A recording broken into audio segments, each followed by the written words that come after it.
YouTube ప్రేక్షకులకు నా యొక్క నమస్కారాలు.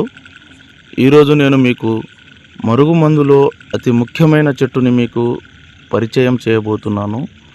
అసలు ఈ మరుగుమందు ఎందుకు వాడవలసి వస్తుందంటే, భార్యాభర్తల సమస్యలతో బాధపడుతున్న వారికి, ప్రేమికుల సమస్యలతో బాధపడుతున్న వారికి, అదేవిధంగా అత్తాకోడల సమస్యలతో బాధపడుతున్న వారికి ఈ చెట్టు పేరు అత్తిపత్తి చెట్టు అని అంటారు. ఈ అత్తిపత్తి చెట్టు పేరు అదేవిధంగా ముట్టుకుంటే ముడిచిపోయే చెట్టు అండి. చూడండి, ఈ విధంగా ఈ చెట్టుని ముట్టుకుంటే ముడుచుకుంటుంది. ఈ చెట్టుతో తయారు చేసే మరుగుమందు తినే దాంట్లో కానీ, లేకపోతే వాళ్ళు వేసుకునే బట్టలకు కానీ, చెప్పులకు కానీ, శరీర భాగాన ఎక్కడైనా పూస్తే చాలండి. ఈ చెట్టు ఎలా అంటుకుంటుందో మనిషి కూడా అదేవిధంగా మనిషికి అంటుకొని పోతారండి. ఇది చాలా శక్తివంతమైన మరుగుమందు.